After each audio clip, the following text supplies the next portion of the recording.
जैसा कि आप सभी जानते हैं, हम कर रहे हैं एक बहुत ही खास बुक एक्सप्लेनेशन जिसके राइटर हैं रॉबर्ट टी कियोसाकी।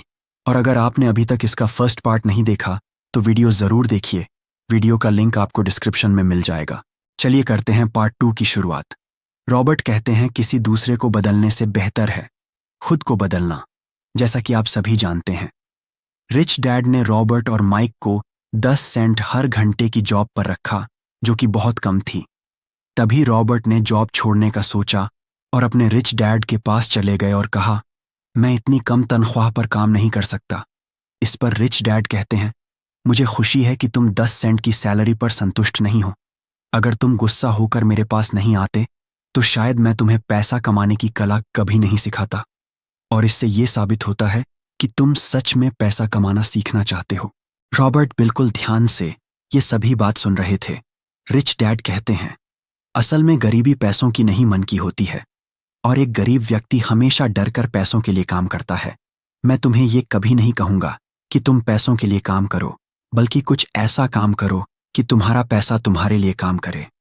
लोग मुझे कहते हैं कि मैं उन्हें कम तनख्वाह देता हूं, लेकिन वो खुद से ये सवाल नहीं करते कि वो इतने कम तनख्वाह में क्यों काम कर रहे हैं। तुम भी अगर उनकी तरह ये सोचोगे कि इसकी वजह मैं हूं तो तुम भी उनकी तरह कुछ नहीं सीख पाओगे।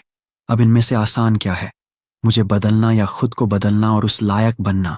अगर तुम पैसों के लिए ही काम करना चाहते हो तो स्कूल में ही रहो, उससे अच्छी जगह कोई है नहीं। लेकिन अगर ये सीखना चाहते हो कि तुम्हारा पैसा तुम्हारे लिए किस तरह से काम करे तो मैं तुम्हें ये ज़रूर सिखा सकता हूं। लेकिन ये तभी पॉसिबल होगा जब तुम खुद इसे सीखना चाहो।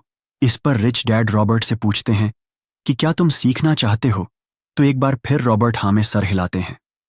फिर रिच डैड कहते हैं कि सीखने के लिए बहुत कुछ है और ये जिंदगी भर चलने वाली पढ़ाई है, और मैं इसे पहले से ही जानता हूं कि मेरी धन संबंधी पढ़ाई जीवन भर चलने वाली है और मैं जितना जान लेता हूं मेरी इच्छा उससे ज्यादा जानने की रहती है। बहुत सारे लोगों को ये लगता है कि असली समस्या पैसों से है, लेकिन असली समस्या नॉलेज और सोच की है। क्या तुम अब भी अमीर बनना चाहते हो और सीखना चाहते हो? इस पर रॉबर्ट कहते हैं कि हाँ बिल्कुल। इस पर रिच डैड कहते हैं, तो कल से फिर तुम काम पर आ जाना, लेकिन इस बार तुम्हें कोई तनख्वाह नहीं मिलेगी, क्योंकि तुम्ही ने तो कहा है कि तुम पैसों के लिए काम करना नहीं चाहते, तो मैं तुम्हें कोई सैलरी नहीं दूंगा। अब रॉबर्ट एक बार फिर अपने दोस्त माइक के साथ हर शनिवार बिना सैलरी के काम करने लगे और कुछ वक्त बीत गए थे तो उन्हें ये काम भी आसान लगने लगा। लेकिन उन्हें इस बात का दुख था कि वो अब पहले की तरह गेम और कॉमिक्स एंजॉय नहीं कर पा रहे थे। ऐसे ही एक दिन जब रॉबर्ट और माइक अपना काम कर रहे थे तो उतने में वहां रिच डैड आते हैं और कहते हैं, क्या तुम भी मेरे पुराने वर्कर्स की तरह डर डर कर पैसों के लिए काम करना चाहते हो? मैंने सोचा है कि तुम लोगों की सैलरी अब बढ़ा देनी चाहिए और 25 सेंट्स घंटे कर देनी चाहिए। इतना सुनने के बाद रॉबर्ट और माइक कुछ सोचते हैं, लेकिन वो खामोश रहते हैं। ये देखकर रिच डैड एक बार फिर कहते हैं, अगर तुम इसमें खुश नहीं तो इसे $1 कर देते हैं। ये कीमत उस वक्त के हिसाब से बहुत थी, लेकिन वो ये सुनकर एक बार फिर खामोश ही रहते हैं। ये देखकर रिच डैड कहते हैं, चलो अच्छा मैं $5 घंटे कर देता हूं। अब रॉबर्ट और माइक ये सुनकर बहुत खुश होते हैं और मन ही मन ये सोचते हैं कि मान जाए और इतने पैसों से तो बहुत कुछ खरीदा जा सकता है, लेकिन वो फिर भी खामोश ही रहते हैं।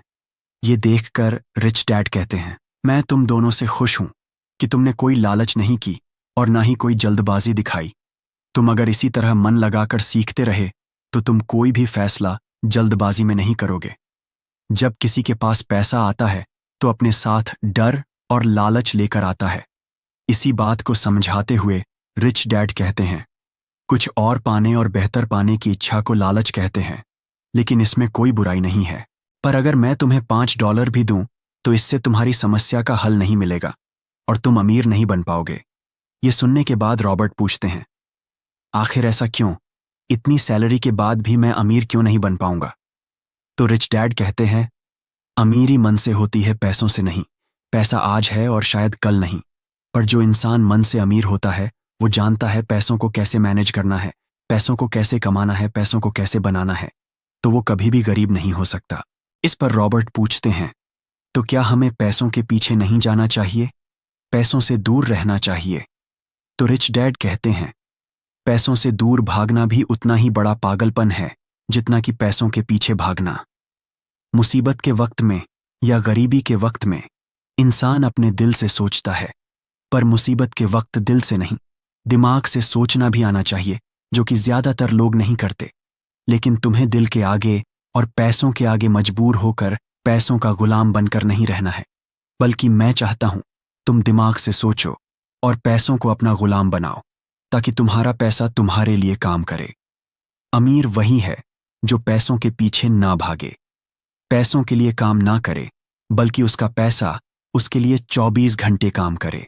रिच डैड महंगाई को समझाते हुए बताते हैं कि जैसे जैसे हम पैसा कमाते हैं, वैसे ही पैसे के साथ एक डर हमारे अंदर आ जाता है, जो हमें और पैसा कमाने के लिए मजबूर करता है, और हम पैसे के पीछे भागते हैं और पैसे के गुलाम बन जाते हैं। रिच डैड कहते हैं, पैसा कमाना गलत नहीं है, लेकिन पैसा कमाने के पीछे जो नीयत है वो समाज में महंगाई को भी बढ़ाती है और एक डिसबैलेंस क्रिएट करती है। इसी बात को एक एग्जाम्पल से समझते हैं कि एक डॉक्टर जो अपने परिवार को ज्यादा खुशी देना चाहता है, वो अपनी फीस बढ़ा देता है। इसके वजह से सभी हेल्थ सर्विसेज महंगी हो जाती है, जिसका इफेक्ट सबसे ज्यादा गरीब मिडिल क्लास पर पड़ता है, जिससे गरीब लोगों की हेल्थ अमीर के मुकाबले ज्यादा खराब होती है।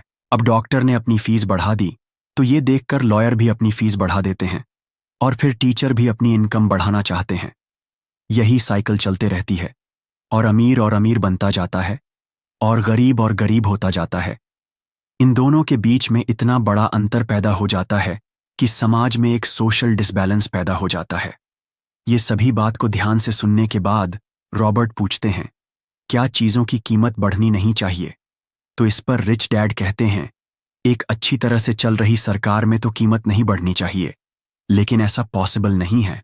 रॉबर्ट कहते हैं कि आप कह रहे हैं कि दिमाग से सोचो, दिल से मत सोचो। सो आखिर दिल से सोचने में और दिमाग से सोचने में अंतर क्या है?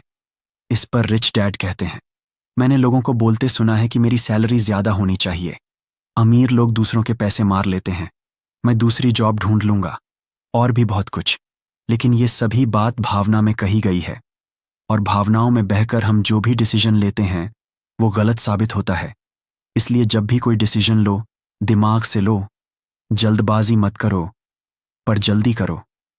कुछ ही समय में तुम्हारा दिमाग तुम्हें ऐसा कुछ बता ही देगा कि तुम ज्यादा कमा पाओगे, ऐसी चीजें देख पाओगे जो बहुत सारे लोग नहीं देख पाते। रॉबर्ट कहते हैं कि वो और उसका दोस्त माइक अब बड़े हो चुके थे, और माइक अपने पिता का बिजनेस संभाल रहे थे। रॉबर्ट कहते हैं कि जब वो 47 साल के हुए तो उन्होंने रिटायरमेंट का फैसला किया। रिटायरमेंट का ये मतलब नहीं होता कि अब काम नहीं किया जाएगा। रिटायरमेंट का मतलब ये होता है कि आप अब उस लायक हो गए हैं कि आपका पैसा आपके लिए काम करे। रिटायरमेंट का सही मतलब यही है कि सारी जिंदगी आपने जो कमाया है और इन्वेस्टमेंट किया है, तो अब वो एज आ चुकी है कि अब आप वो पैसे को एंजॉय करें, क्योंकि अब आपका पैसा आपके लिए काम कर रहा है। कुछ लोग सारी जिंदगी काम करते रहते हैं और रिटायर नहीं हो पाते। सारी जिंदगी काम करना गलत नहीं है, लेकिन ये डिफरेंस समझना बहुत जरूरी है कि पैसे की जरूरत की वजह से सारी जिंदगी काम कर रहे हैं, या फिर अपने काम को एंजॉय करके सारी जिंदगी काम कर रहे हैं। रिच डैड कहते हैं, रिटायरमेंट को चिंताओं से आज़ादी भी कहते हैं। इसका मतलब ये है, पैसा अगर सही ढंग से खर्च किया जाए, सही तरह से मैनेज किया जाए, तो वो अपने आप बढ़ता रहता है। ये एक पेड़ लगाने की तरह है, आप सालों तक इसे पानी देते हैं और कभी भी इसमें कोताही नहीं करते हैं, और उस पेड़ की सेवा करते हैं, तो जब वो बड़ा हो जाता है, फिर वो अपने आप आपको फल और छाया देता है, और फिर आपको उसके लिए काम करने की जरूरत नहीं पड़ती। हमें जैसा गोल बनाना है उसके लिए वैसी प्रिपरेशन भी करनी पड़ेगी। अगर बहुत ऊंची बिल्डिंग बनानी है तो उसकी नींव भी उतनी ही गहरी खोदनी पड़ेगी, और अगर छोटा घर बनाना है तो उसकी नींव भी छोटी होगी। लेकिन हम छोटी सी नींव खोदकर एक बड़ी बिल्डिंग बनाने लग जाते हैं, जो कि कुछ समय में ढह जाती है। आखिर जरूरी क्या है? पैसे को समझना, संभालना। पैसे को संभालने के लिए उसे समझा कैसे जाए? इसके लिए सबसे जरूरी बात है लिबेलिटी और एसेट के बीच के फर्क को समझा जाए और एसेट्स को खरीदा जाए। लिबेलिटीज में पैसा न डाला जाए। ये सुनने में तो बहुत आसान और अच्छा है, लेकिन आपको अमीर बनने में ये सबसे ज्यादा मदद करेगा। अगर ये इतना ही आसान है तो आखिर हर कोई अमीर क्यों नहीं बन जाता? हर कोई इसके बारे में क्यों नहीं सोचता? लोगों को ये लगता है कि उन्हें लाइबिलिटीज और एसेट के बीच में फर्क पता है, लेकिन इसके बीच बहुत छोटा सा फर्क है जो बहुत कम लोग जानते हैं। लाइबिलिटी आखिर क्या है? हर वो चीज जिसमें आपको कुछ समय पर पैसा डालना पड़े, और एसेट यानी हर वो चीज जो आपको समय समय पर पैसा देती है और उसकी कीमत भी बढ़ती जाती है और वो आपको अमीर बनाती रहेगी। इसको अगर इनकम और एक्सपेंस के टर्म में समझे तो इजी होगा। इनकम यानी आपने कितना कमाया और एक्सपेंस यानी आपने कितना खर्च किया। इसे ट्रैक करने के लिए एक बैलेंस शीट जरूर बनाएं और उसमें अपने एसेट्स और लाइबिलिटीज जरूर लिखें। ये टॉपिक को यहीं पर एंड करते हैं। आई होप आप सभी को एसेट और लाइबिलिटीज के बीच फर्क समझ आ गया होगा। मिलते हैं इस बुक सीरीज के नेक्स्ट पार्ट में। अगर आपने पार्ट 1 नहीं सुना है तो डिस्क्रिप्शन में आपको पार्ट 1 का लिंक मिल जाएगा। जाते जाते एक बात आप सभी से कहना चाहूंगा कि दिल बड़ा रखो, दुनिया छोटी लगेगी।